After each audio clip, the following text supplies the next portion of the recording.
घंटियां बजा रही योगी सरकार की और मोदी सरकार की, जो राहुल गांधी जी को संभल जाने से रोका, इसका भी मोदी जी को जवाब देना चाहिए ना। के अंदर नौकरियां खत्म हो रही है, नौकरियां खत्म नहीं हो रही, नौकरियां खत्म हो चुकी हैं। एक तरफ आप जनसंख्या बढ़ाने की बात करते हो, एक तरफ आप अपने देश के युवाओं को रोजगार नहीं दे पा रहे हो। चीज को छोटा मोटा मानता है तो धिक्कार है ऐसी सरकार पे, धिक्कार है ऐसे लोगों पे जो देश के युवाओं के साथ छल करने का काम कर रहा है। अग्निपथ योजना को वापस ले और छात्र नेताओं के ऊपर झूठे मुकदमे वापस ले।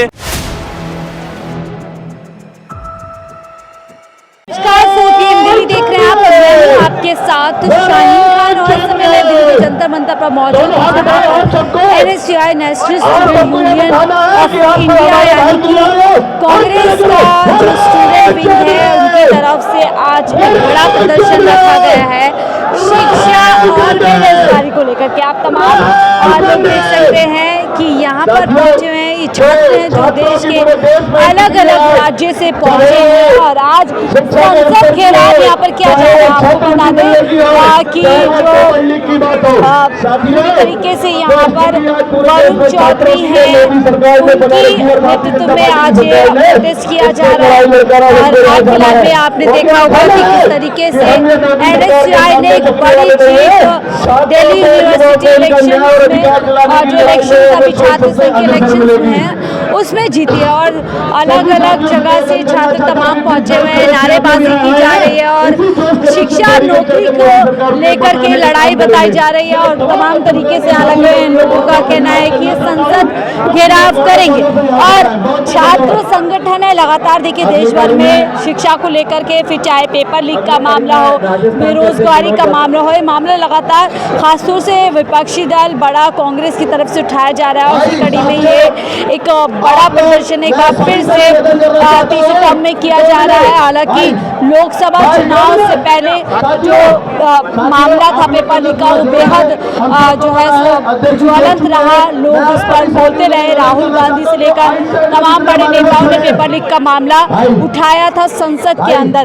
लेकिन अब फिलहाल इस मामले में कुछ नहीं हुआ, लेकिन आज ये प्रदर्शन इन्हीं लोग से जुड़ते हैं और जानते हैं क्या नाम है जी, क्या नाम है? मेरा कृष्णा भारद्वाज, प्रदेश महासचिव NSUI मध्य प्रदेश से। आज का जो एजेंडा है क्या है? ये हमारे छात्रों के शिक्षा बजट में कटौती, अग्निपथ शिक्षा और छात्र नेताओं की झूठे मुकदमे जो मोदी सरकार ने लगा रखे हैं उन सब के विरोध में आज इस संसद में बैठी मोदी के मंत्रिमंडल के खिलाफ NSUI के सभी कार्यकर्ता मिलकर भाजपा की सरकार की दमनकारी नीतियों के खिलाफ घेराव करने आए, अपनी ताकत इनको दिखाएंगे। और NSUI के कार्यकर्ता तब तक नहीं रुकेंगे जब तक छात्रों के साथ न्याय नहीं हो जाता, उनकी शिक्षा बजट की पूर्ण भरपाई नहीं कर दी जाती। शिक्षा बजट में इस तरह कटौती लगातार दिन प्रतिदिन की जा रही है और छात्रों के ऊपर झूठे मुकदमे लगाए जा रहे हैं। अग्निपथ योजना लागू कर दी है, क्या अग्निपथ योजना इनके विधायक मंत्रियों के लिए नहीं है क्या?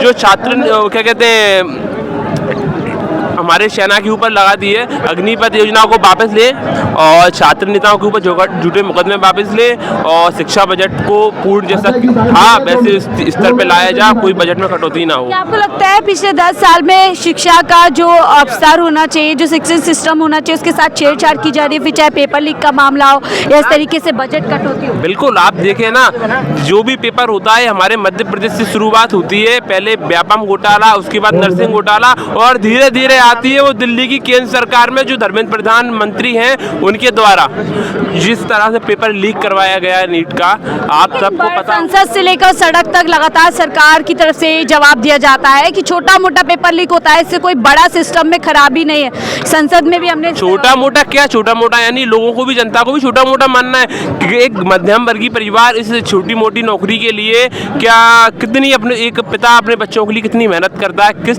तरीके से मेहनत करता है, उनको पढ़ा रहा है, लिखा रहा है, और क्या उनको भी गरीब लोगों को छोटा मोटा मानना है? अगर मोदी जी और मोदी जी का मंत्रिमंडल इस चीज को छोटा मोटा मानता है तो धिक्कार है ऐसी सरकार पे, धिक्कार है ऐसे लोगों पे जो देश के युवाओं के साथ छल करने का काम कर रहा है। मैं आपके चैनल के माध्यम से बताना चाहता हूँ, हम युवा इस देश की ताकत में परिवर्तन लाकर मानेंगे, कर देंगे और वो काम जिन्हें हर मील का पत्थर जानेगा, तिरस्कार नहीं हो पाएगा मतलब सैकड़ों वर्षों तक, जिसने भारत को दुनिया वाले युवा नाम से जानेंगे। आप लोग सड़क से संसद तक हमेशा हंगामा करते हैं, आपके बड़े नेता राहुल गांधी भी नीट मामले पे बोले थे, लेकिन मामला पूरी तरीके से दब जाता है और कहीं ना कहीं बैक फुट पे आ जाता है विपक्षी दल। कुछ बड़ा क्यों नहीं हो पाता है सरकार की तरफ? सरकार को पता है कि NSUI और कांग्रेस और राहुल गांधी जी संविधान बचाने की लड़ाई के लिए किसी भी हद तक जाने के लिए तैयार है, और राहुल गांधी जी के नेतृत्व में पूरी NSUI आज नहीं आने वाले समय तक, हम विपक्ष में जब तक हैं पूरी तरीके से इस चीज के लिए लड़ाई लड़ेंगे। छात्रों की लड़ाई को अंतिम पंक्ति तक हम लड़ेंगे,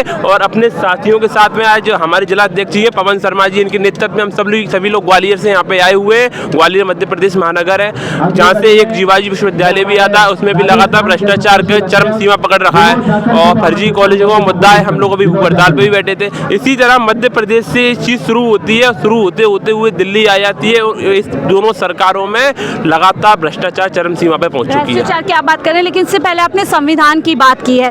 संविधान को लेकर के राहुल गांधी इस समय काफी सतर्क नजर आते हैं, चाहे वो संभल जाए तब संविधान कहीं पर भी जाए। संविधान को लेकर के भाजपाइयों का कहना है कि राहुल गांधी सिर्फ संविधान दिखाते हैं, उसके हिसाब से चलते नहीं। जिस तरह राहुल गांधी जी की विचारधारा, हमारी कांग्रेस पार्टी की जो विचारधारा है वो संविधान के सुचारू रूप से चलाने की विचारधारा है, और भारतीय जनता पार्टी भी तो सॉफ्ट हिंदुत्व की राजनीति पे काम कर रही है। हम लोग तो मूलभूत सुविधाएं जो संविधान में दी हुई हैं उन्हीं पे अपनी मांगे उठा रहे हैं। उन्हीं आरोप लगता है तुष्टीकरण की राजनीति कांग्रेस करती है देश में। ये पूरे समस्त मीडिया चैनल बता देंगे कि तुष्टीकरण की राजनीति कांग्रेस करती है कि भारतीय जनता पार्टी करती है। भारतीय जनता पार्टी लगातार एक धर्म और एक विशेष समुदाय को टारगेट करके जान लोगों में डर बिठा रही है। ठीक है, तो क्या लगता है देश के अंदर नौकरियां खत्म हो रही है? नौकरियां खत्म नहीं हो रही, नौकरियां खत्म हो चुकी हैं। एक तरफ आप जनसंख्या बढ़ाने की बात करते हो, एक तरफ आप अपने देश के युवाओं को रोजगार नहीं दे पा रहे हो।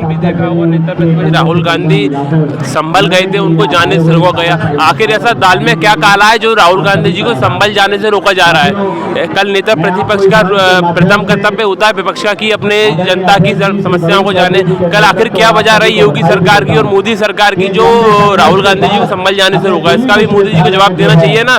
3 जिलों की पुलिस को वहां पे बुलाया गया राहुल गांधी जी को रोकने के लिए। संविधान की लड़ाई को अपने हक की लड़ रहे हैं, जनता के हक के लिए राहुल गांधी जी के नेतृत्व। आपको क्या लगता है 2047 का दावा किया जा रहा है, क्या देश में छात्र संघ को पूरी नौकरियां हैं? और अगर बात करें शिक्षा, इस आंदोलन की चर्चा पूरे हिंदुस्तान के कोने कोने में है। तो देखिए और लोग उनसे जुड़ते हैं, वो क्या कुछ सोचते हैं। तो भारत के कोने आपका नाम क्या है? राजवंश भारद्वाज, मैं प्रदेश से सचिव हूँ, मध्य प्रदेश। आप क्या कहेंगे, आप लोग मध्य प्रदेश से आकर के यहाँ पर बेरोजगारी और शिक्षा का मुद्दा उठा रहे हैं, क्या लगता है देश में बेरोजगारी काफी बढ़ती जा रही है, लेकिन सरकार की तरफ से दावा किया जाता है कि लगातार देश आगे बढ़ रहा है। सरकार की तरफ से दावा किया जा रहा है, देश ने जो प्रगति की है वो सबके सामने है, लेकिन बेरोजगारी भी सबके सामने है। अगर उसके लिए आवाज़ नहीं उठाई जाएगी, क्योंकि बेरोजगार इतने घर घर में बेरोजगार बैठे हुए हैं, हमारा काम आवाज़ उठाना है। हम पूरी कोशिश कर रहे हैं जैसे तैसे हम आवाज़ पहुंचा पाएं।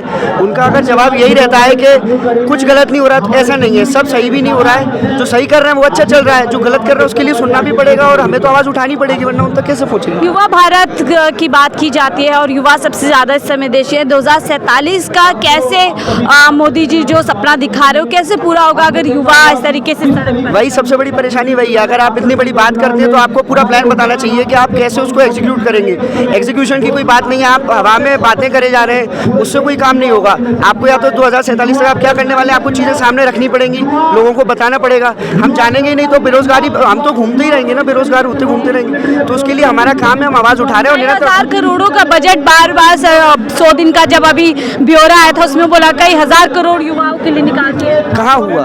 बात यही है, आप वादा करते हैं लेकिन काम नहीं होता। परेशानी हमारी यही है, उसी के लिए हमारा काम है निरंतर आवाज़ उठाते रहना। हम उससे ज़्यादा कुछ कर नहीं सकते, पर आवाज़ उठाने में हमारी कोई कमी नहीं। संसद का घेराव आप लोग आज करने वाले हैं? जी, आज हम संसद का घेराव करने वाले हैं हमारे राष्ट्रीय अध्यक्ष जी के साथ में, और कोशिश ये है कि अगर उन तक हमारी आवाज़ इस बार पहुंचती है और नहीं पहुंचेगी तो दोबारा आएंगे, जब जब मौका पड़ेगा हम फिर आएंगे। संसद में आपके नेता राहुल गांधी नेता प्रतिपक्ष के तौर पर है, वो वहाँ पे कोई मुद्दा उठाने की कोशिश करते हैं तो बार बार आवाज़ दबा दी जाती है। भाई आप आवाज़ ना दबाएं, परेशानी वही है। अगर आप एक लीडर ऑफ द अपोजिशन जो अपनी बात रखना चाहता है, आप उसकी आवाज़ दबाएंगे। हमारा तो वही एक चैनल है ना आप तक पहुँचाने का। अगर आप उन्हीं की आवाज़ दबा रहे हैं तो हमारे साथ कितना गलत हो रहा है। एक व्यक्ति जो हमारी बात रख रहा है, हमारी बात सुन के आप तक पहुँचा रहा है, उसका समाधान भी तो तभी होगा जब आप तक बात पहुँचेगी। आप उसकी आवाज़ को ही दबा देंगे तो हम कैसे आगे बढ़ेंगे? क्यों लगता है, क्यों इस तरीके से संसद से लेकर गलतियाँ सामने ना लाने के लिए, जो उनसे गलतियाँ हो रही हैं वो सामने आ जाएंगी। गलतियाँ सबसे होती हैं, गलतियाँ सामने आ रही हैं तो आप उनको ठीक करिए, ना कि भारतीय जनता पार्टी अलग अलग राज्य में जीतती जा रही है। अगर ये मुद्दा है तो लोग उस हिसाब से सरकार को चलाएं। भारतीय जनता पार्टी जीतती जा रही है, शायद वो हम उस तरीके से इतना अच्छा काम नहीं कर पा रहे हैं कि वो उनको हम हरा ना पाए, लेकिन वो भी इतना बढ़िया काम नहीं कर रहे हैं क्योंकि नुकसान सबको हो रहा है, झेल सब रहे हैं, बेरोजगारी सबके यहाँ पे है, एक व्यक्ति के घर में नहीं है।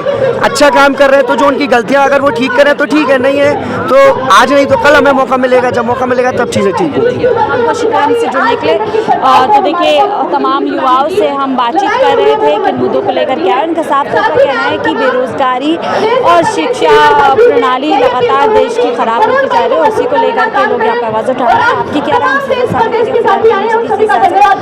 देख रहे हैं 4 पे।